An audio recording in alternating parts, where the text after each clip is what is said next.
இயேசுவின் நாமத்தினாலே உங்களை எல்லாரையும் மனமாற வாழ்த்தி ஆசீர்வதிக்கிறேன். இந்த கால வேளையிலே கர்த்தருடைய வார்த்தை லோக சுவாத்தை நான் உங்களுக்கு சொல்ல விரும்புகிறேன். இந்த நாளில் ஒரு புதிய வார்த்தையை உங்களுக்காக வாசிக்கிறேன். அப்போஸ்தலர் 8ஆம் அதிகாரம் 8ஆம் வசனம்.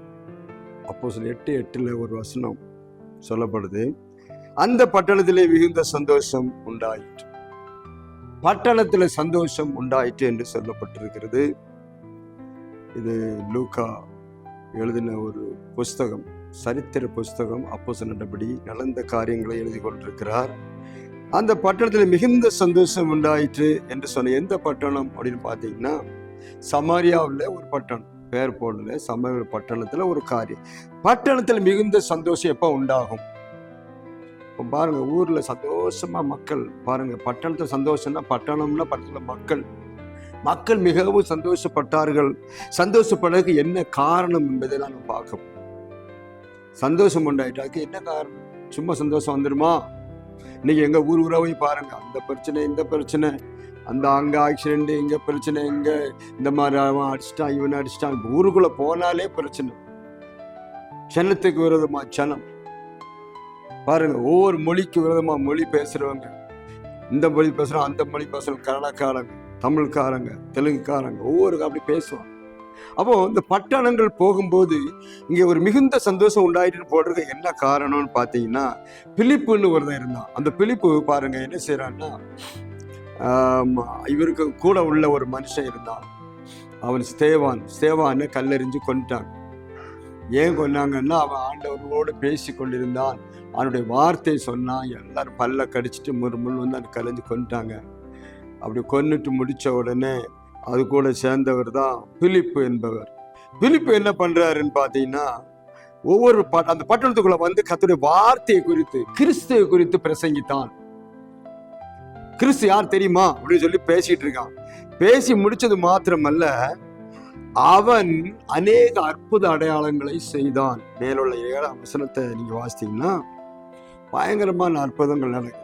ஆவிகள், அசுத்த ஆவிகள் மிகுந்த சத்தத்தோடு புறப்பட்டு சென்றது. அநேக திமிர்வாதங்கள், அதாவது பேரலைட்டிக் பர்சன் அநேகர் விடுதலை அடைந்தார்கள். சப்பானிகள் குணமாக்கப்பட்டார்கள்.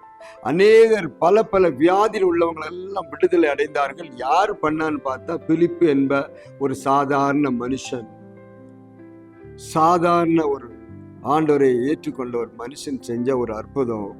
அந்த அற்புதம் அப்படி ஜன கூட்டங்கள் எல்லாம் வருது. எல்லாருக்கும் அற்புதம் நடக்குது. யாரெல்லாம் இயேசு கிறிஸ்துடைய சுவிசேஷம், இயேசுதான் தேவன் என்று சொல்லி பிரசங்கம் பண்ணும்போது கேட்டாங்களோ, எல்லாருக்கும் அற்புதம் நடந்துகிட்டே இருக்கு. அந்த பட்டணம் அப்படியே ஒரு கலகம் போல மாறிட்டு இருக்குது. கூட்டங்கள் வந்துகிட்டே இருக்குது, ஜனங்கள் வந்துகிட்டே இருக்கிறாங்க, குணமாகிட்டே போறோம். அதனால தான் அங்க பாருங்க, அந்த பட்டணத்துல மிகுந்த சந்தோஷம் உண்டாயிட்டு. சந்தோஷம் வரணும்னா, இன்னைக்கு பாருங்க, ரேஷன் கடையில 2000 3000 கொடுக்காங்கன்னா மக்களுக்கு எல்லாம் சந்தோஷம்தான். கொடுத்துக்கிட்டே இருந்தா வாங்கிட்டே இருப்பாங்க, சந்தோஷம்தான், தப்பு இல்லை. ஆனா இந்த சந்தோஷம் வித்தியாசமானது. எத்தனையோ பேர் ஹாஸ்பிட்டலுக்கு போய் சரி பண்ண முடியாத நோய், குணமாகாத நோய், பிசாசு அவங்க விட்டு விலகாது, அநேக குடும்பங்களை பிடிச்சு அமிக்க வச்சிருக்குது. அசுத்த ஆவினால பிடிக்கப்பட்டு இருக்கிறார்கள். அவங்களோட வாழ்க்கையில நிம்மதி இல்லை. எல்லாம் கேட்டா அவங்க கிறுக்கு பிடிச்சிருக்குன்னு சொல்றாங்க. கிறுக்கு பிடிக்கல, பிசாசு தான் பிடிச்சிருக்கு. ஆனா அவங்க கிறுக்கு பிடிச்சிருக்குன்னு சொல்றாங்க. அவன் வந்து ரொம்ப மென்டல் ஆயிட்டான்னு சொல்றான். மென்டல்லாம் எப்படி ஆகுறதுன்னா, இந்த மாதிரி ஒரு அசுத்த ஆவிகள் தான் அங்க சொல்லப்பட்டிருக்கு. அசுத்த ஆவிகள் மிகுந்த சத்தத்தோடு புறப்பட்டு கூப்பிட்டு ஓடிடுச்சு. நிறைய பேர் அசுத்தாவை பிடிச்சிட்டு கூப்பிட்டு ஓடின உடனே இந்த ஆளுங்களுக்கு எல்லாம் பயங்கர சந்தோஷம். ஆளுகளுக்கு எல்லாம் சந்தோஷம் ஆன உடனே அந்த பட்டணம், அதான் சொல்ல, பட்டணத்துல மிகுந்த சந்தோஷம். இந்த நாளிலுங்களை உங்க பட்டணம், உங்க ஊரு, உங்க வீடு சந்தோஷமா இருக்கணும்னா, அந்த கிறிஸ்துவனுடைய சுவிசேஷம் வரணும், விடுதலை பெற வேண்டும். அப்போ சந்தோஷம் வரும். அதான் நம்ம இன்னைக்கு தெரிந்து கொள்ள காலையில அருமையான காலையில இதனுடைய வார்த்தை என்ன சொல்லுது? தேவ சந்தோஷத்தை பெற்றுக்கொள்ளும். யாராவது அது கொடுக்குறாங்க, இது கொடுக்குறாங்க, அது கிடைக்குது, ஏதாவது ஃப்ரீயா கிடைக்குன்னா சந்தோஷம். அதெல்லாம் அழிஞ்சு போற சந்தோஷம் கொஞ்ச நேரம் தான் இருக்கும். எந்த பொருளும் வாங்கி பாரு, வீடு வாங்கணும், கார் வாங்கணும், மலை வாங்கணும், அது வாங்கணும், எது வாங்கினாலும் கொஞ்ச நாள் தான், அதுக்கப்புறம் அது வேஸ்ட். ஆனா இங்கே ஒரு மிகுந்த சந்தோஷம் என்ன தெரியுமா? அது நித்திய ஜீவன் வரைக்கும் வர சந்தோஷம். சுவிசேஷத்தை ஏற்றுக்கொண்டவர்கள் யாரெல்லாம் விசுவாசித்தாங்களோ அவங்களுக்கு எல்லாம் நோய் குணமாக ஆரம்பித்தது, பிசாசுகள் ஓட ஆரம்பித்தது, வீட்டில் அற்புதம் நடக்க ஆரம்பித்தது, சப்பானிகள் நடக்க ஆரம்பித்தார்கள், திமிர்வாதக எழும்பி நடக்க ஆரம்பித்தாங்க. அது ஒரு சைடு பேரலைட்டிக்கா இருக்கு, அது எல்லாரும் மாறி ஒரு பெரிய மாற்றத்தை பார்த்தோன்னே பட்டணத்தில் மிகுந்த சந்தோஷம் உண்டாயிற்று. இன்றைக்கு நம்ம ஊர்ல நம்ம குடும்பங்கள் மத்தியில ஊர்ல தெருவில் சந்தோஷம் நடக்குதா இல்லை சண்டை நடக்குதா? மாறி மாறி சண்டைகள் தான். தனியெல்லாம் பார்த்துருக்கு, பயங்கர சண்டை. 2 வீட்டுக்கு ஆகாது, அந்த வீட்டுக்கு இந்த வீட்டுக்கு சண்டை நடந்துகிட்டே இருக்கும், பக்கத்து வீட்டுக்கு சண்டை நடந்துகிட்டே இருக்கும், பக்கத்து ஊருக்கு சண்டை நடந்துகிட்டே இருக்கும். ரோட்டுக்கு அந்த சைடு உள்ள மக்கள் ரோட்டுக்கு இந்த சைடுல மக்கள் சண்டை போட்டுக்கிட்டே இருப்பாங்க. சண்டைக்கு காரணம் தெரியுமா? அசுத்த ஆவிகள் பிரச்சனையை பண்ணி கொண்டே இருக்கும். திருடன் திருடவும் கொல்லவும் அழிக்கவும் வருவான். அதை இருந்து விடுதலை பண்ணதான் இயேசு வந்தார். இந்த இயேசுவின் வார்த்தை சுவிசேஷத்தை கேட்கிற இடத்துல சமாதானம் உண்டாகும், சந்தோஷம் உண்டாகும், நிம்மதி உண்டாகும். அதை நாம் அறிந்து கொள்ளாமல் இருப்போமானால் நமக்கு தான் நஷ்டம்.